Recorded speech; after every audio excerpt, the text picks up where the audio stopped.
아니 이게 어떻게 된 것인가요? 잘못을 한 것은 아브라함이잖아요. 자기 마음대로 애굽에 내려간 것도 아브라함이었고 또 바로에게 거짓말을 한 것도 아브라함이잖아요. 그런데 바로가 무슨 잘못을 했다고 바로에게 벌을 내리시는 건가요?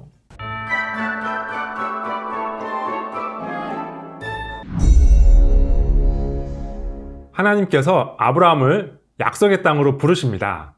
그리고 아브라함이 가나안 땅에 도착했을 때 하나님께서 아브라함에게 나타나세요. 그 땅을 아브라함에게 주겠다고 약속하십니다.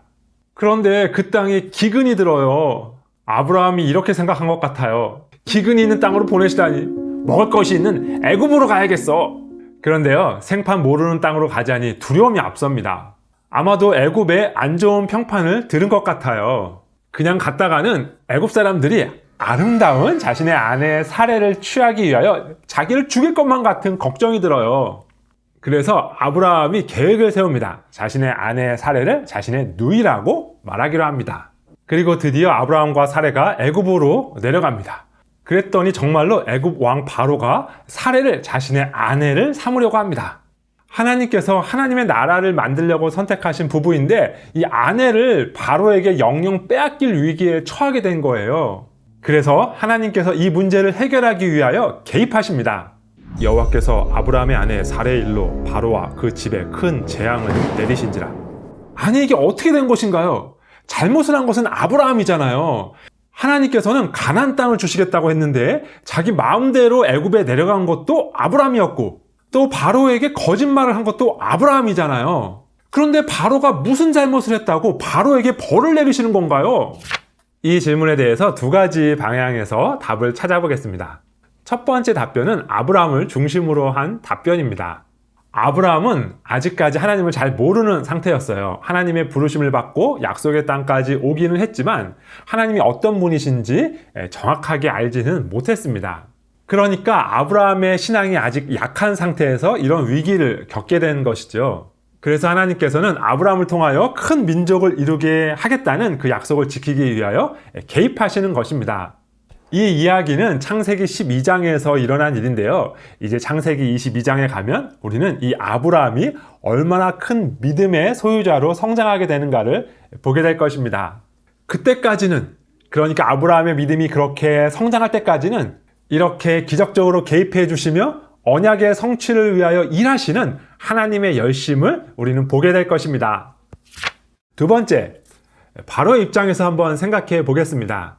아브라함은 그렇다 치고 아무 잘못도 하지 않은 바로는 왜 벌을 받는 것인가요? 네, 사실 이 질문은 전제가 잘못된 질문입니다. 왜냐하면 성경은 바로가 벌을 받았다고 말씀하시지 않기 때문입니다. 성경은 하나님께서 재앙을 내리셨다 이렇게 기록하고 있습니다. 네, 그런데요, 이 재앙은 누구 때문에 내려진 재앙인가요? 네, 이 재앙은 바로 때문에 내려진 재앙이 아니고 아브라함과 사레 때문에 내려진 재앙입니다. 우리말 성경은 아브라함의 아내 사레의 일로 이렇게 번역했어요. 그래서 바로가 아브라함의 아내 사레에게 한 어떤 일 때문인 것처럼 생각할 수도 있습니다. 하지만 원어의 문장은 아브라함의 아내 사레 때문에 라고만 기록되어 있습니다.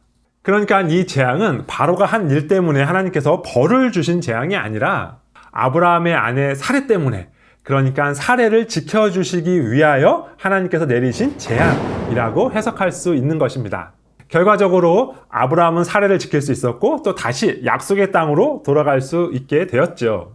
하나님께서는 이 모든 일을 합력하여 선을 이루기 위하여 재앙을 내리신 것입니다.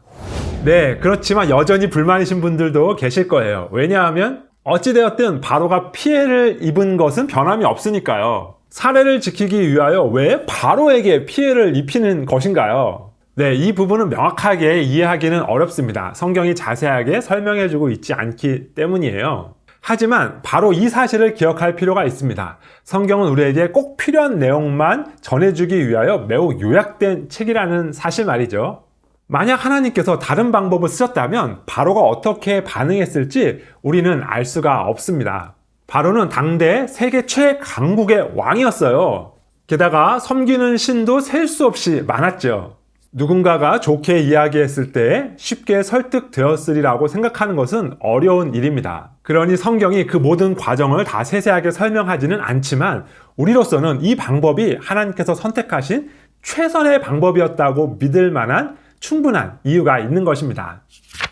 한 가지 더, 바로가 아브라함과 사례 때문에 큰 재앙을 겪었다라는 사실은 오늘날 우리에게도 시사하는 바가 큽니다.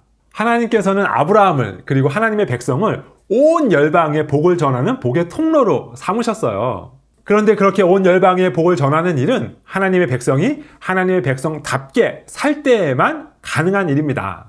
아브라함이 하나님의 백성답게 살지 않았을 때 아브라함은 복의 통로가 아니라 재앙의 통로가 되었다는 사실을 우리가 오늘 보았습니다.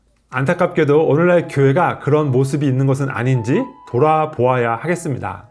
팬데믹 상황에서 교회에서 집단 감염이 계속 일어난다면, 그래서 지역사회에 이 감염병을 퍼뜨린다면 복의 근원이 되어야 할 교회가 재앙의 근원이 되어버리는 것이죠. 이 아브라함과 사레와 바로의 이야기를 읽으며 우리는, 그리고 우리 교회는 이 사회에 복의 근원이 되고 있는지 다시 한번 점검해 보면 좋겠습니다.